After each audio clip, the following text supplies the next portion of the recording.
So the clips I'm showing here are mostly from week 3 of this program. Now, all of these are planche videos and all in chronological order. This one here was actually the end of the second week, and I specifically remember I didn't feel all that good.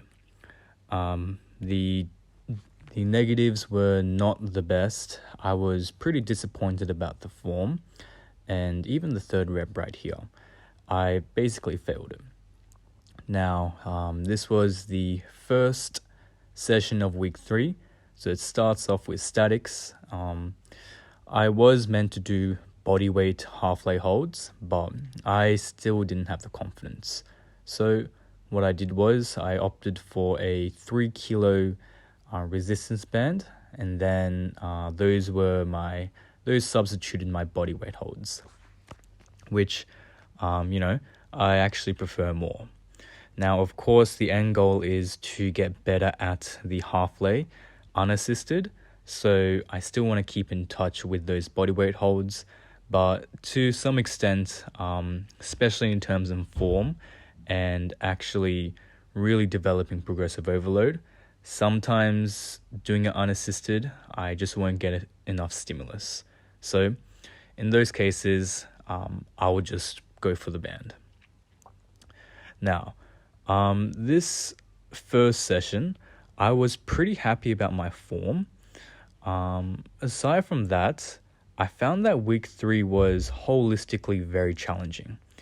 What I mean by challenging is it was very taxing on my body physically, and also mentally. So the jump from week 2 to week 3 was pretty drastic in my opinion. On paper, I thought it was fine, but once with hindsight and actually experiencing it, I found that the weight jumps, whether it be handstand push-up, handstand push-up was fine.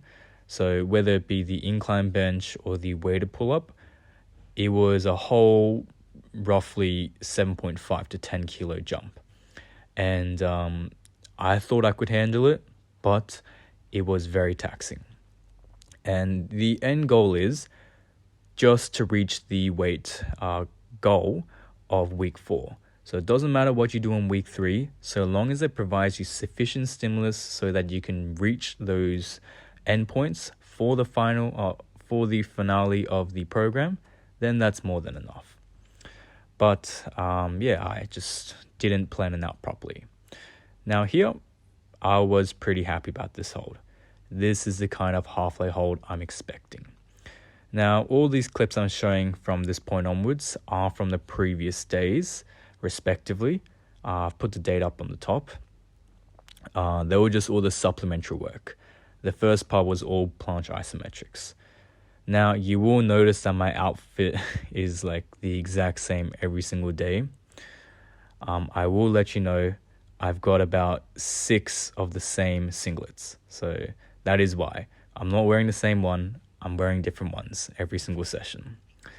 Now, with that aside, going back to the weights, I specifically remember with the incline bench, I was meant to do, I believe, 92.5 for a set of 3. Unfortunately, I copped out at 2 reps. Now, I do know I could have gone for the 3rd rep and it would have been a grinder.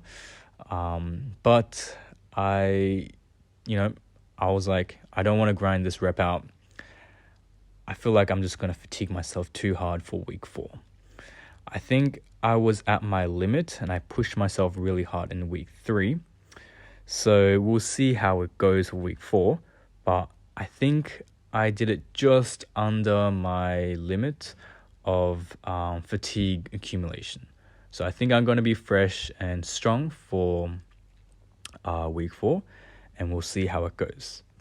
Now, that is me just talking about the planche. The other sessions are the the power cleans, and those are very hard on my body. Heavy squats and heavy power cleans are tough. And yes, it's within the 80%, 85% range right now. But for week 4, I'm pushing to the 90% range. And I am just hoping that I, really work on my sleep and I will feel a lot better for week 4. And if not, well, I'll tone it down and this will be a learning experience. So both are a win-win situation. I'm not too fussed about it. But I think initially when I started writing down all the goals for this particular block, I was definitely overestimating my capabilities. The goal weights I was trying to push for were weights that I would have impressed myself with, things that I would genuinely be very proud of. So a bit of expectation and a bit of impressive feat is obviously going to be in the realm of in the territory that I'm not comfortable with and I wasn't entirely certain of getting. So again, I'm not that surprised, and I'll be very happy if I hit the weights for week 4. Now, I do believe that next time when I write my second block, when I add all the weights for the second block, I'm going to be a bit more proactive with my experience from this session and all of these 4 weeks. I think I will have a full 1 week deload, and the next 4 weeks, the first introductory week, I'm going to make it a bit more tough. So make it a bit harder. I think the very first week was way too chill on my body previously. And aside from that, those are probably going to be the main edits. So I'll finish it off here.